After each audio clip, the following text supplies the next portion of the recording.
আল হাদিস কি অথবা আল হাদিস অনুসারী কাকে বলে? আমরা দেখেছি নির্দিষ্ট কিছু হাদিস পালন করে আল হাদিস দাবি করেন। আপনি সঠিক আল হাদিসকারী ব্যাখ্যা দেওয়ার অনুরোধ করছি। আল হাদিস না, আসলে আহলে হাদিস। এটা আল লেখছেন আপনি, আমি পড়লাম এই জন্য, প্রশ্নটা এই জন্য পড়লাম। প্রিয় ভাইরা, আহলে হাদিস, আহাল অর্থ হচ্ছে পরিবার, হাদিস অর্থ হচ্ছে রসুলের বাণী, রসুলের কথা, কাজ এবং অনুমোদন যারা, এবং রসুল যা যা অনুমোদন করছেন এটা যারা অনুসরণ করে তারা সবাই আহলুল হাদিস। এই হিসাবে মুসলিম মানেই আহলুল হাদিস হইতে বাধ্য। হয় নাই, ধীরে ধীরে সে ফেরকার দিকে চলে যাচ্ছে। প্রত্যেকটি মুসলিমকে হাদিস মানতে বাধ্য কিনা? আমরা হাদিস মানতে বাধ্য। তো হাদিস মানতে বাধ্য, আলাদা নাম দেওয়ার দরকার নাই। কেন আলাদা হয়েছে? কারণ যারা হাদিসের বিরোধিতা করে, শরিয়া মানে, তাদের থেকে আলাদা বোঝানোর জন্য শুধুমাত্র এটা করছে। এটা অর্থ নিজেরা কোনো ভাগ করার জন্য করে নাই। উম্মতে মুসলিমের দরকার ছিল না। রসুলের যুগে সবাই আলু রসুল না, রসুল অনুসরণ করতো না? রসুলের যুগে সাহাবীদের যুগে সবাই রসুল অনুসরণ করতো। সাহাবীরা সবাই কোথায় যাবে? জান্নাতি। যারা রসুল অনুসরণ করছে সবাই জান্নাতি। তাবেঈদের যুগে কিছু লোক রসুল অনুসরণ করছে, কিছু লোক ফেরকা হয়ে গেছে। আপনারা জানেন তাবেঈদের যুগে কাদারিয়ারা আসছে, তাবেঈদের যুগে খারিজিরা শুরু হয়ে গেছিল, জাবারিরা শুরু হয়ে গেছিল। বোঝা গেল তাবেঈদের যুগ থেকে শুরু করে একটা অংশ বিভক্তিতে আলাদা হয়ে গেছে। সবাই এক জায়গায় সমস্যা ছিল, হাদিসটাকে ঠিক মতো মন থেকে মেনে নিতে পারতো না। বুঝলেন কিনা কথাটা? হাদিস মানলে এটা করা যায় না, ওইটা করা যায় না। হাদিস মানলে এদের অনেকেরই আছে হাদিসের জায়গাতে যেহেতু গন্ডগোল থাকে, এই জন্য ইমামরা বলেছেন যে বেশিরভাগ সময় সবাই বলে আমরা কোরআন মানি, কিন্তু হাদিস মানতে চায় না অনেকে। কোরআন মানার ক্ষেত্রে কেউ কোনো বলে না কোরআন মানি না, বলে তো মনে করে কাফের হয়ে যাবে। মনে করে হাদিস মানলে বুঝি ইমানদার, না মানলে বুঝি ইমানদার থাকবে না, হাদিস না মানলে কিন্তু কাফের হয়ে যায়।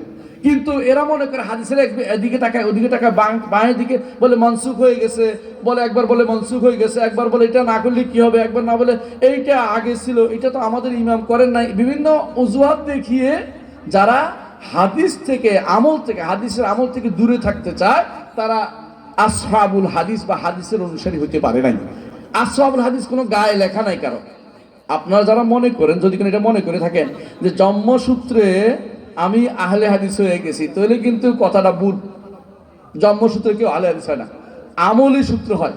জন্মসূত্রে আপনি পাইছেন, আল্লাহ শুকরিয়া আদায় করেন যে আলহামদুলিল্লাহ আমি বেদাতি পরিবেশে বড় হই নাই। আমার বাবা বেদাতি ছিল না, আমার বাবা শিরিক করতো না, কারণ আহলে হাদিসটা শিরিক করে না, বেদাত দেখলে দূরে থাকে। এই পরিবারে বড় হয়েছে, আল্লাহর শুকরিয়া আদায় করে সেজদা করে আল্লাহ দিয়ে কয়েকবার যে আলহামদুলিল্লাহ আল্লাহ আমার বাঁচাই দিছে। কিন্তু একটা বিশাল পরিবার আছে। একটু আগে আলোচনা করছিল আমাদের রফিকুল বিন সাইদ, যে ওই চট্টগ্রামের লোকেরা দেখবেন যে আহলুল হাদিস তো দূরের কথা, রসুলের যারা হাদিস মানে বেদাত করে নিজেদের নাম দিয়ে দিছে কি আহলুস সুন্নাহ ওয়াল জামাত। অথচ আহলুস সুন্নাহ ওয়াল জামাত এবং আহলুল হাদিস একই অর্থ। হাদিস এবং সুন্নাহ একটাই। আহলুল হাদিস, আহলুস সুন্নাহ একই কথা। ওয়াল জামা হচ্ছে জামাতুস সাহাবা, সাহাবীদের অনুসারী এবং হাদিসের অনুসারী যারা ঠিক মতো, ওদের আহলুল হাদিস। পৃথিবীর যেখানে থাকুক না কেন, আপনি কোন পরিবারে জন্মগ্রহণ করছেন সেটা বড় কথা নয়, আপনি হিন্দু থেকে মুসলমান সেটা বড় কথা নয়। আপনি যদি কোনো রসুলকে আপনার আয়নার মতো মেনে থাকেন, রসুলকে আমার জীবনের আয়না মানি, তাকে দেখে দেখে আমি সব ঠিক করব। আমি সাহাবায়ে কেরামকে রসুলের মানার জন্য কিভাবে মানতে হবে আপনি জেনে নিচ্ছেন। রসুলকে মানতে হলে সাহাবাদের পদ্ধতিতে মানতে হবে। রসুল্লাহ সাল্লাল্লাহু আলাইহি ওয়াসাল্লামকে সাহাবারা ভালোবাসতেন না? ভালোবাসতেন না? বাসতেন, নিজের জানের চেয়েও বেশি ভালোবাসতেন, বাসতেন না? রাসূলুল্লাহ সাল্লাল্লাহু আলাইহি ওয়াসাল্লামকে এত ভালোবাসতেন, কোনোদিন কি বলছে ইয়া রাসূলুল্লাহ আপনি কি বেশি বেশি ভালোবাসি, আপনি নূরের তৈরি, বলছে? কি বলেছে রাসূল? এটা কোনোদিন বলেন নাই তারা, কারণ তারা জানতেন যে রাসূল এই মিথ্যা কথাটা রাসূল মানবেন না। রাসূল কিসের তৈরি?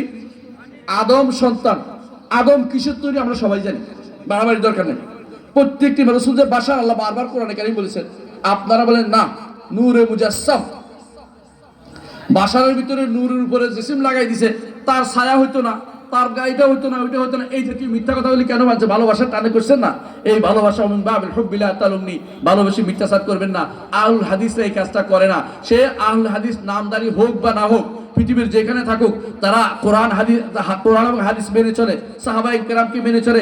তারা আসহাবুল হাদিস, আবু হানিফা, মালিক, শাফিঈ, আহমদ, তারা সবাই আসহাবুল হাদিস। হ্যাঁ, তাদের ক্ষেত্রে কেউ কেউ মত দিতেন বেশি, এই জন্য আহলুর রায় নাম হয়েছে। আহলুর রায় নাম হওয়ার অর্থ এই নয় যে তিনি হাদিস মানতেন না। এই জন্য ইবনে তাইমিয়ার এই বইটা পড়বেন, রাফুল মালাম আনিল আইম্মাতিল আলাম। এই বইটা বাংলা অনুবাদ হয়েছে, রাফুল মালাম islamhouse.com এ আছে, এবং আপনি গুগলে সার্চ দেবেন পেয়ে যাবেন। আমি সম্পাদনা করে বইটা দিয়েছি, দয়া করে এটা পড়বেন, বুঝতে পারবেন যে আমরা কোনো ইমামদের বিরুদ্ধে নয়, ইমামদেরকে আমরা ভালোবাসি। ইমামরা সবাই এই মানহাজে ছিলেন, ইজা সাহাল হাদিস ফাহুয়া মাযহাবি। যখনই হাদিস শুদ্ধ হইতো তারা বলতো এটাই আমার মত। হাদিসের বিরুদ্ধে যাওয়ার এত বড় দুঃসাহস কেউ কোনোদিন দেখায়নি। বর্তমানে আমরা যে দুঃসাহস দেখাচ্ছি, এটা দুঃসাহস নয়, এটা ইমানকে নষ্টকারী জিনিস কাজ হচ্ছে।